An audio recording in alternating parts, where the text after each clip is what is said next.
11h59. As urnas possuem cerca de 30 camadas de segurança que protegem os sistemas de qualquer tentativa de invasão. Meia-noite. TSE pediu à Polícia Federal apuração sobre invasão 10 dias após o segundo turno em 2018.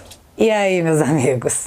Bom ou não? Sem rodeios aqui, eu não sei como que vocês conseguiram dormir ontem depois da live do presidente e do Felipe Barros. O que eu sei é que eu fiquei chacoalhando de 7 horas da noite até 1h30 da manhã.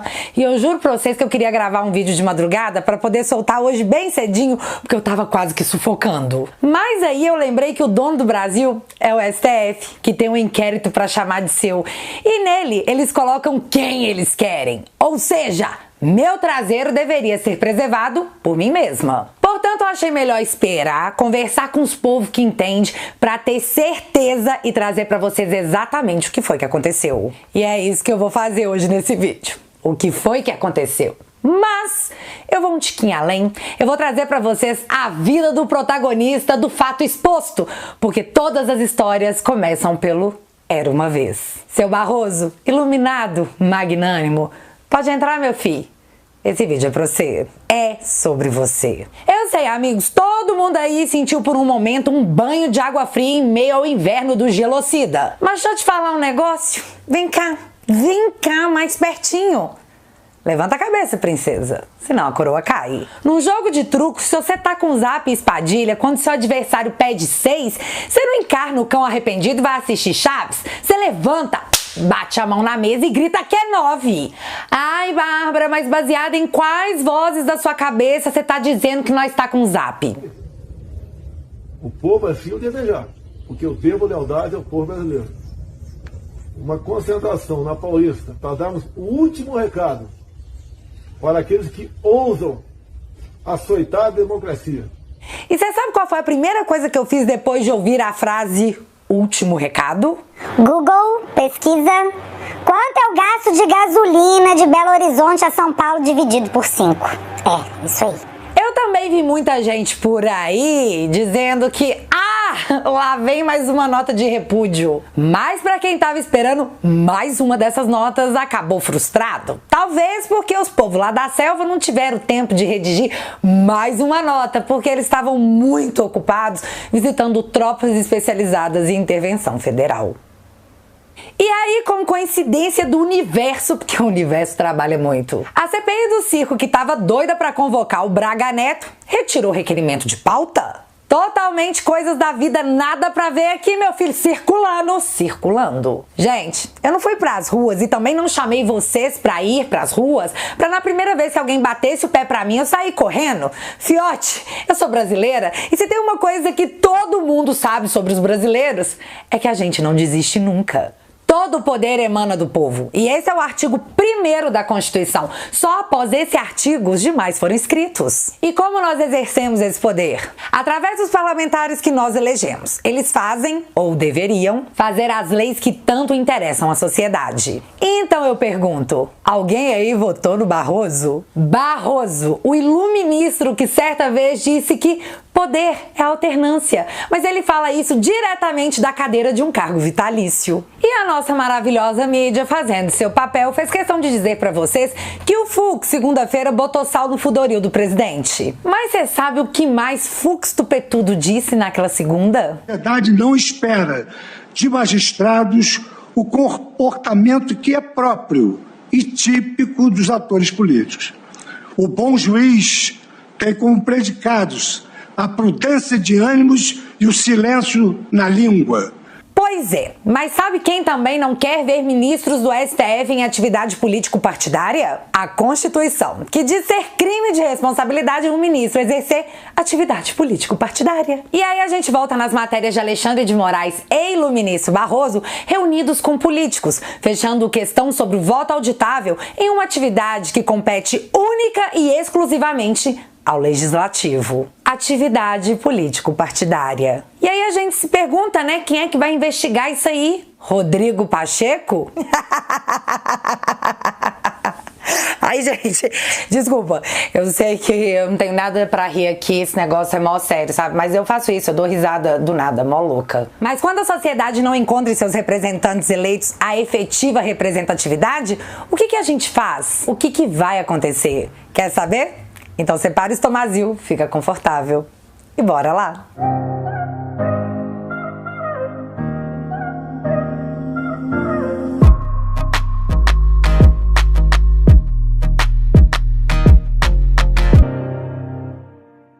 Gente, recadinho bem rápido aqui. A minha livraria tá toda em promoção e ainda dá tempo de comprar o presente do seu Paps, dando a ele o que ninguém pode tirar: conhecimento, o maior dos investimentos. Então patrocina esse canal adquirindo informação. Para quem se interessar, o link vai estar fixado aqui nos comentários. Então vamos começar voltando aqui um pouquinho na quinta-feira passada, onde Bolsonaro anunciou uma live dizendo que traria à baila os indícios de fraude nas nossas eleições. E sim, muitas coisas foram expostas e uma coisa em questão chamou a atenção de todo mundo. O perfil do TSE nas redes sociais estava minuto a minuto rebatendo tudo que o presidente falava. Cara, era incrível, parecia que eles sabiam exatamente o que seria dito e eles se prepararam para responder a tudo em tempo real. Menino, a mídia cagou na nossa cabeça, desdenhando, galera. Disseram que nada foi provado, que foi um monte de pastel de vento, que o nosso sistema era inviolável. Aí o Barroso se armou igual um pavão. É isso tudo que você tem, Bonossauro? Mas eu preciso contar pra vocês um segredinho de Sun Tzu, ensinando sobre a arte da guerra. Pareça fraco quando estiver forte, e forte quando estiver fraco. Então Bolsonaro deixou esses caras falando por quase uma semana, já que a live de quinta-feira era todo o arsenal que ele tinha. Vamos sapatear em cima. Só que o peixe morre pela boca. Após uma semana de intenso ataque contra o governo e a exaustão da repetição de que nosso sistema é inviolável, Bolsonaro abre uma live surpresa e mostra a prova que não! Ele não é só violável, como alguém, além de entrar, acampou por meses naquele sistema sem que ninguém percebesse. Vamos então entender exatamente o que rolou. Um hacker conseguiu uma senha de um funcionário de uma empresa terceirizada do TSE lá na Paraíba. Então pronto, entrou no sistema. Com essa senha inicial, ele foi avançando para dentro e conseguindo quebrar novas senhas e assim se aprofundando. E exatamente assim foi feito. Ele conseguiu chegar até o código-fonte das urnas. Mas que diabos faz esse código-fonte? Ele que carrega os dados do programa que serão usados nas urnas de todo o Brasil. E eu sei que isso é meio técnico, mas é muito importante que você entenda o que é esse código-fonte para que você compreenda a gravidade da situação. Quando nós tivemos as eleições de 2018, nós tivemos inúmeros candidatos, certo?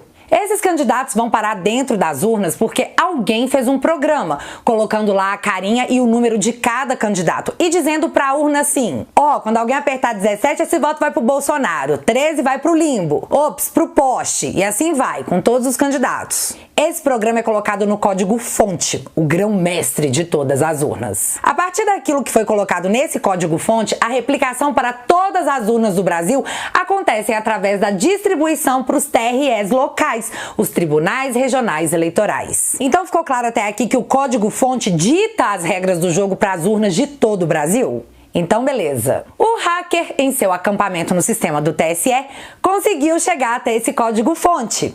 Isso é um fato. E esse fato veio através da confirmação do próprio TSE, que nesse documento, no número 2.1, diz: foram incluídas capturas de telas de computador mostrando trechos de código-fonte do aplicativo JEDI, de listas de arquivos e também de conteúdos de documentos. E 2.2.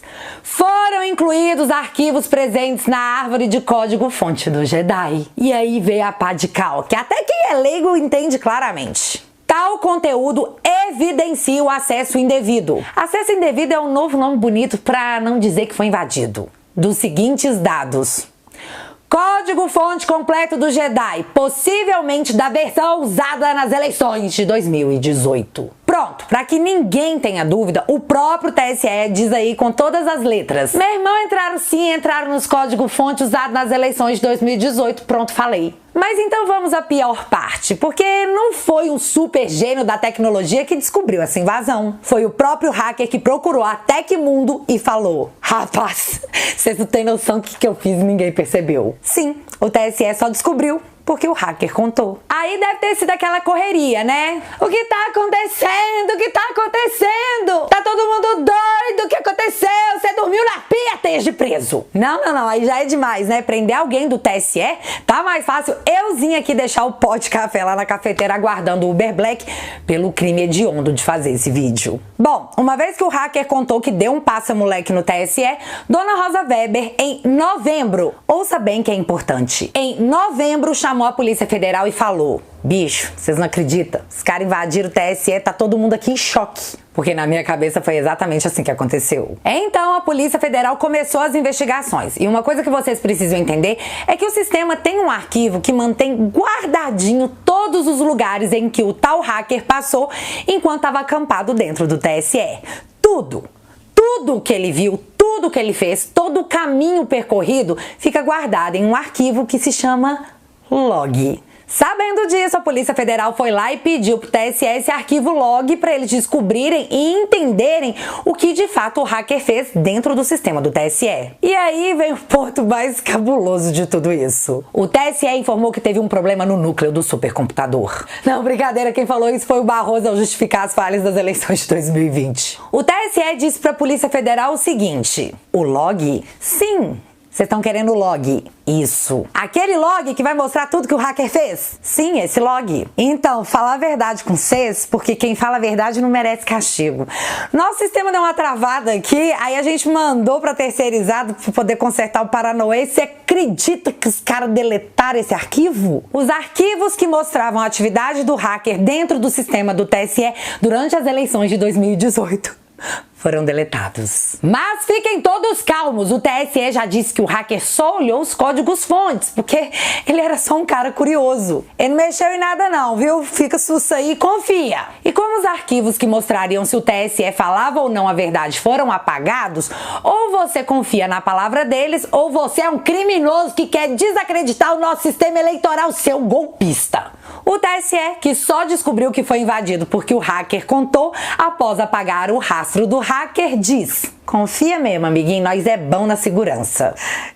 Brasil. Pronto, não existem mais dúvidas que o sistema foi invadido, certo? Quem diz o contrário está espalhando fake news. Concorda? Então, senhor magnânimo, cabeça brilhante, seu ministro Xande, anota aí o nome do Nhonho Botafogo, que o senhor talvez conheça por Rodrigo Maia, que após a demonstração de documentos oficiais de ontem, veio ao seu Twitter dizer: isso é uma palhaçada, o sistema nunca foi invadido. Tipo, o cara tá vendo os documentos, mas não é real. Mas eu tenho outro nome pro senhor, viu? Dessa vez pro inquérito dos atos antidemocráticos. Tome nota, por gentileza. Diogo Mainardi, dos antagonistas, que fez a seguinte matéria: o voto não salva uma democracia. Oi? Eu achei que o voto era o símbolo da democracia? Fui tapeada. O que salva uma democracia é sua capacidade de expurgar os golpistas. É preciso afastar Jair Bolsonaro do Palácio do Planalto e torná-lo inelegível.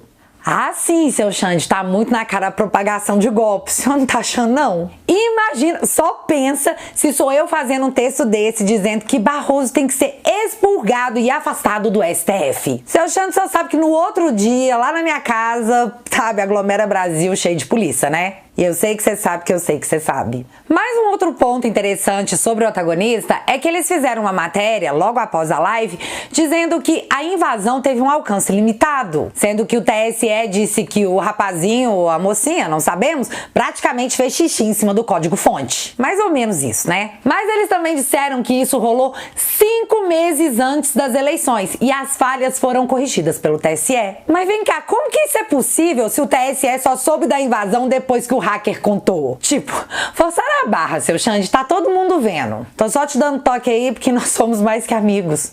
Nós somos friends. Bom, aí a gente volta naquele lance de quinta-feira onde o TSE rebateu minuto a minuto a live do presidente. Porém, na de ontem, menino, um silêncio ensurdecedor naquele perfil. Não tinha nenhuma resposta pronta. A imprensa entrando em contato com os caras do TSE e eles não respondiam. A live no Pingos começou às 19 horas e a resposta do TSE veio à 00:40. 5 horas e 40 minutos após o Dória ser jogado no ventilador. Pois é. 7 itens foram enumerados para responder tudo o que foi exposto pelo presidente. Mas a gente vai parar aqui só no número 2, que diz o seguinte: o acesso indevido, de novo, lei é invasão. Objeto de investigação, não representou qualquer risco à integridade das eleições de 2018. Isso porque o código-fonte dos programas utilizados passa por sucessivas verificações e testes aptos a identificar qualquer alteração ou manipulação. Nada normal aconteceu. Confia. Não, confia foi por minha parte. De novo, aqui eles admitem a invasão e dizem que, apesar do hacker ter olhado os códigos-fonte, ele apenas era um cara curioso, mexeu em nada não, só deu uma bisbilhotada. E como nós sabemos disso? Não sabemos. E tá aí o e-mail do TSE que conta pra polícia que, ops, você acredita que a nossa terceirizada apagou o arquivo log? Poxa, que chato isso, hein? Mas confia, a gente tá falando tudo sério, pura verdade. E isso me levou a uma reflexão muito importante, que se os caras estão tão certos que o presidente vai perder em 2022, põe logo o voto auditável e depois esfrega nas nossas faces que nós perdemos mesmo com o povo auditando seu próprio voto. Qual o medo? Mas vamos a outro ponto importante. O cara que acompanha as urnas eletrônicas no Brasil há mais de uma década é Seu Janino. Seu Janino que foi convidado para ir até a comissão especial para dar esclarecimentos sobre o funcionamento do nosso sistema eleitoral durante a discussão do voto auditável. Só que ele achou melhor não ir. E sabe por que ele não foi? Não sei. Só sei que foi assim. Mas, em 2020, quando tivemos um atraso na apuração de nossos votos, Barroso vestiu a cara rosa, porque sim, gente, ele ficou rosa. E disse que o que rolou foi um problema no núcleo do supercomputador, que a inteligência artificial estava aprendendo a contar os votos, e aí nós tivemos um problema técnico. Voltaremos em instantes. Cara, não tem como não rir, né? Problema no núcleo do supercomputador. Coisa que você via num filme futurístico de 1996. Que, aliás, é o ano da tecnologia das nossas urnas. Tá, mas essa historinha acabou virando meme. E o então conhecido pai das urnas, Seu Janino, após mais de 15 anos de serviços no TSE, caiu do cargo em meio a denúncias de um novo ataque hacker que mais uma vez levou Barroso a dizer em rede nacional: nada, meninos, negócio aí de hack 2020, coisinha boba que rolou, nada. Cai secretário de informática do TSE, pai da urna eletrônica. Janino estava no cargo havia 15 anos. Falhas no sistema do tribunal nas eleições municipais motivaram substituição. Mas o Seu Janino, como disse Simone Tebet, caiu pra cima? Ou não? Sei lá. Saiu do TSE pra virar assessor do Barroso. Imagina passar o dia inteiro com o iluminado absorvendo toda a luminosidade. Que cara de sorte. Mas eu achei mó sacanagem derrubar o cara que tava lá com seu filho há mais de 15 anos, porque o núcleo de um supercomputador falhou. Pessoa sem coração, viu? Mas enfim, o que aprendemos com tudo isso é que um hacker já invadiu o sistema mega protegido do TSE, que só ficou sabendo porque o hacker contou. Aprendemos também que quando o assunto envolve o TSE, os documentos sigilosos são realmente mantidos em sigilo, diferente do que rola lá na CPI do circo. Mas também aprendemos que uma reação tem que vir. E ela virá. Eduardo Bolsonaro já está coletando assinaturas para a CPI do TSE. Mas não só isso. Ele também oficiou o ministro Xande, presidente do inquérito das fake news, que também inclui o Barroso no inquérito por ter mentido a toda a população, dizendo que o sistema do TSE era inviolável.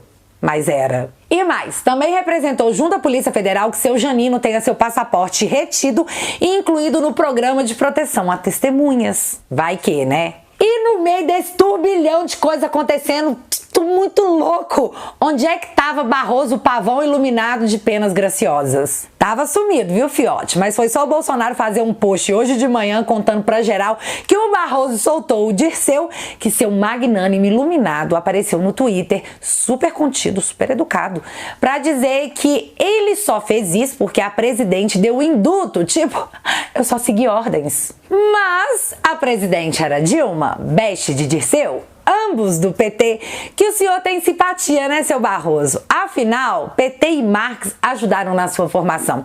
E quem disse isso foi o senhor mesmo. Falemos então agora sobre Barroso. Indicado ao STF, admite influência do PT e de Marx em sua formação. Aliás, na matéria do Congresso em Foco, a qual você abre seu coração, seu Barroso, você diz inclusive que estava lá na criação do PT. Então, assim, a gente torce um tiquinho o nariz, né? Raízes ideológicas, mas faz parte. Em seguida veio a sua defesa quase apaixonada de seu Cesare Battisti, na qual você disse: não, eu vou deixar você falar, deixa o meu ponto de vista mais claro. Cesare Battisti não praticou nenhum crime hediondo, não foi acusado da prática de crime hediondo e a categoria crime hediondo não existia no Brasil em 1979, quando os fatos relevantes ocorreram. E, em segundo lugar, não houve ato de terrorismo. A decisão italiana não acusa de terrorismo, essa é uma forma de desqualificar. Mas não houve atentado indiscriminado, ele é acusado, a sua organização, de 4 homicídios contra agentes contra-revolucionários, que eram inimigos do proletariado, crimes pontuais, nenhuma imputação de terrorismo.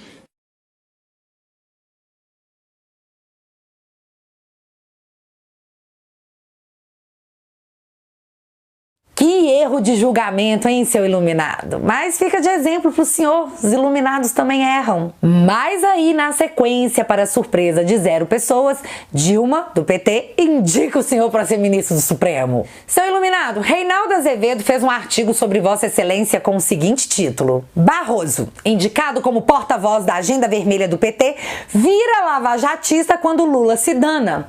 Um homem de fibra. Então, ele disse que Vossa Excelência era a cara do PT no Supremo, mas depois que o Lula tomou pra dentro, o senhor abandonou o barco e ainda deu uma debochada com você, fi. Homem de fibra. Achei super debochado e olha que eu tenho super dificuldade de identificar deboche. E antes de eu migrar para o próximo motivo, seu Reinaldo Azevedo começou esse mesmo artigo dizendo, abre aspas, o ministro Roberto Barroso, do Supremo, decidiu governar o Brasil sem ser eleito por ninguém. Fecha aspas. Mas tá bom. Depois da sua influência canhota, depois da sua defesa ao Cesare Battisti, já ministro do Supremo, chega a sua vez de dar seus 2 centavos no combate à corrupção. E aí é a sua vez de condenar o genuíno. Barroso, eu vou ter que pôr o áudio de novo. Desculpa. Mas, pessoalmente, lamento condenar um homem que participou da resistência à ditadura no Brasil em um tempo em que isso exigia abnegação e envolvia muitos riscos. Lamento condenar alguém que participou da reconstrução democrática do país. Lamento, sobretudo, condenar um homem que, segundo todas as fontes confiáveis, leva uma vida modesta e jamais lucrou financeiramente com a política. Iluminado, você lamentou. Lamentou, fi? Ficou a cara da tristeza no filme Divertidamente de condenar um corrupto do PT? Mas o senhor se assossegue aí, tá? Essa sua fala ao condenar uma pessoa que claramente você não queria, um corrupto, não foi a pá de cal na definição em minha vida para eu virar os olhos toda vez que o senhor fala? O senhor, após condenação de Delúbio, de Zé Dirceu, dentre outros, por organização criminosa, tentou diminuir a pena desses réus, dizendo que o Supremo exagerou na dose da condenação. E de novo, seu Barroso, você me desculpa, mas o povo tem que ouvir saindo diretamente da sua boca.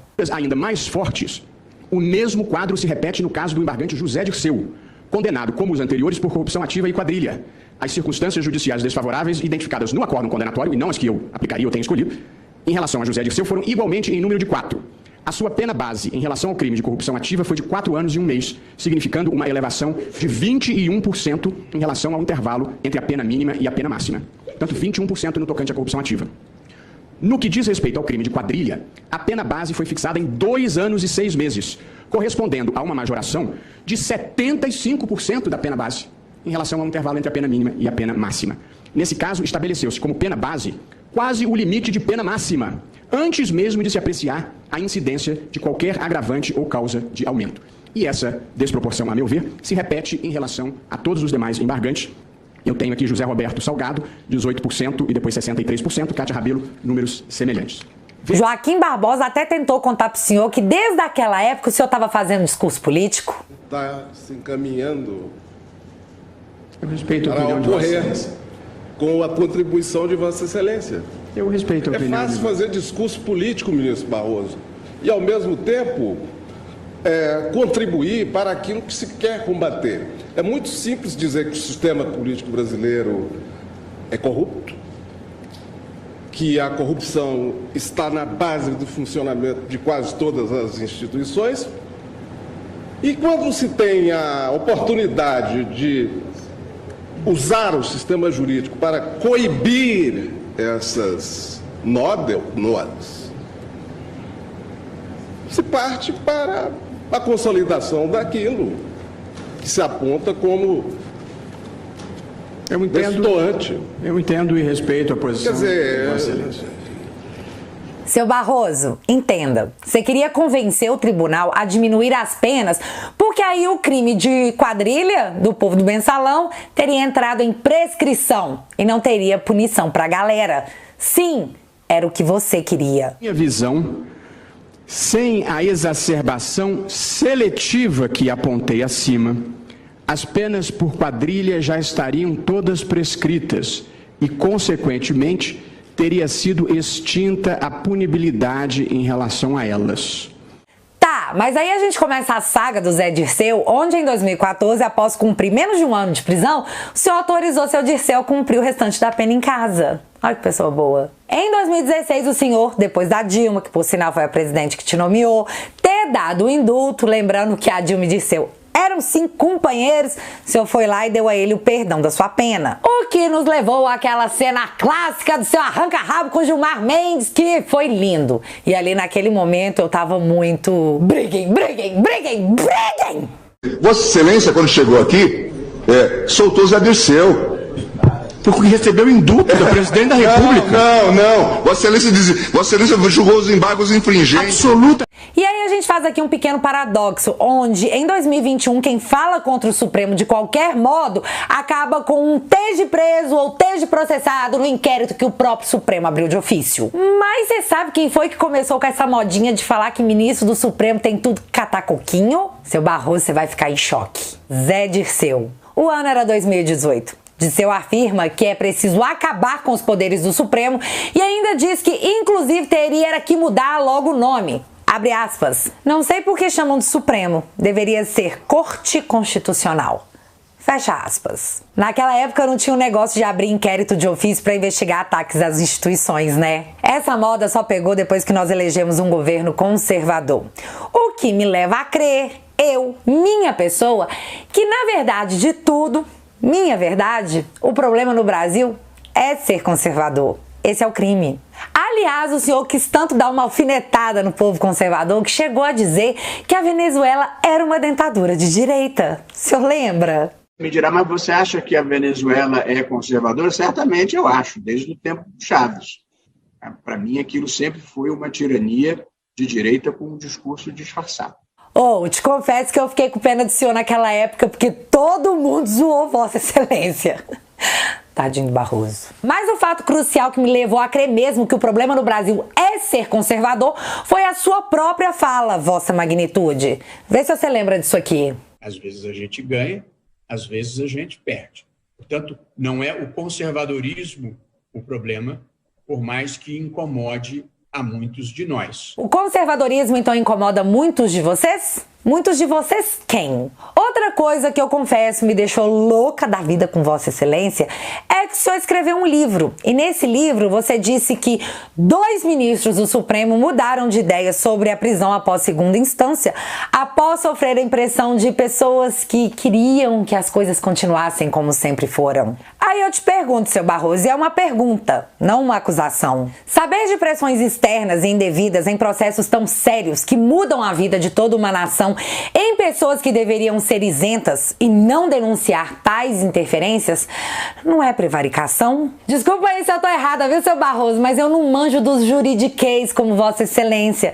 O senhor lembra quando o senhor disse que o voto do Toffoli estava escrito em javanês? Momento épico, aliás. Pois é, meu entendimento jurídico é o mesmo do Toffoli.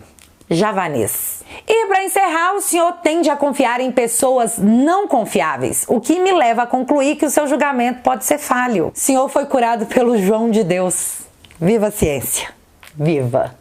O que eu posso dizer é que há alguma coisa totalmente transcendente nesse poder que ele tem de exalar o bem, de curar pessoas e de extrair o que há de melhor nas pessoas. Então tá aí, só queria esclarecer essas coisas pro senhor, viu? Pro senhor não achar que eu não gosto do senhor de graça, viu? Eu fiz uma listinha de motivos. Então eu espero que o senhor compreenda esses motivos, que são válidos, e não me prende, por favor, porque eu fui super educada aqui com vossa iluminada excelência. Eu só queria expor o meu ponto de vista, porque a gente ainda pode fazer isso, né? Vamos descobrir agora, após a minha conclusão. Primeiro, eles soltaram o Kraken. Nosso Supremo pegou o Lula e simplesmente resetou todos os seus julgamentos e sentenças. Eles só não tiveram coragem de dizer que ele era inocente. Só disseram que os seus julgamentos não valiam mais nada. E assim sendo, sem nenhuma condenação após tudo que nós presenciamos, que o Brasil inteiro presenciou, o Lula tá elegível. Em segundo, tentaram então o impeachment do Bolsonaro, que não vem e não virá pelo Congresso. Depois, eles queriam tostar o presidente na CPI do circo. CPI que o senhor, seu iluminado, interferindo diretamente no legislativo,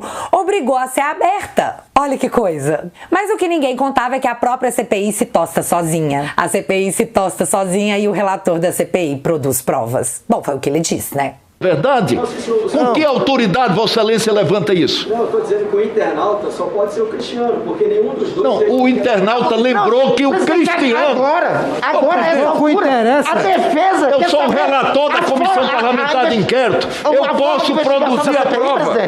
O que a gente faz, né? Já que eu tô pagando, eu vou rir. É o que me resta, que o senhor me obrigou a fazer. E por último, os povos tudo tiraram os verdes e amarelo das gavetas e foram pras ruas pedir um voto transparente. Aí, o troço melou de vez. Todo poder... Gente, vocês são foda. Como é que vocês vão tirar o presidente daquela cadeira? O tornando inelegível através de um inquérito aberto, investigado e julgado pelo próprio STF. PGR mandou um abraço, viu, seu Barroso? Não sei se você encontra direto com o seu Aras, mas ele te mandou um abraço. Ah, seu iluminado, sabe quem foi que bateu palma pro senhor no inquérito que o senhor abriu de ofício lá no TSE? O Lula. O mesmo que a nossa Suprema Corte tornou elegível. Sensacional. E se a gente for pensar em Bolsonaro inelegível em 2022, teremos de volta a polarização permitida entre PT e PSDB. Mas o nome agora é mais moderninho, porque o PSDB tá meio queimado. Teremos o sonho de consumo da velha mídia. 2022 teríamos Lula versus Terceira Via. Sacou? Bom, quem vê de longe todo esse carnaval e avalia essa hiperreação do TSE, pode obviamente pensar que, na verdade, o que a gente está querendo fazer é que os votos sejam contados dentro de uma salinha onde ninguém veja. Só que ao contrário, nós queremos a participação da sociedade civil, mas isso parece ser praticamente um pecado hoje em dia. Como assim a gente ousa pedir transparência no símbolo da democracia?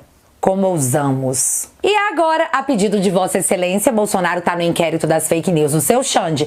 Mas Bolsonaro tá preocupado em como os senhores farão as diligências. E eu confesso que eu também tenho essa curiosidade. Eu vou mandar quem aqui? A PF ou as Forças Armadas?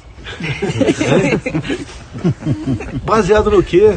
E após os inquéritos abertos de ofício, após a interferência do judiciário no legislativo e no executivo, porque ninguém aqui esqueceu do Ramagem, viu? Me aparece o ex-ministro do Supremo, seu Aires Brito, dizendo que o judiciário não governa, mas impede o desgoverno. É isso mesmo que o ex-ministro disse? Vocês, do STF, são mesmo uma espécie de partido de oposição? Perguntar não ofende, nem manda ninguém pra cadeia. Espero. E pra finalizar, eu vou pegar aqui a postagem de ontem de um general que tem ranço do Bolsonaro. Pra vocês não dizer que eu tô sendo parcial na minha avaliação. Aspas pro Coronel Chagas. Quando o STF, que deveria dar o supremo exemplo, deixa de fazê-lo e ultrapassa seus limites, todos sentem-se livres para fazer a mesma coisa. Os efeitos negativos dessa anarquia só serão neutralizados pela iniciativa e pela moderação de uma força garantidora da lei e da ordem. Isso não é bom. Fecha aspas.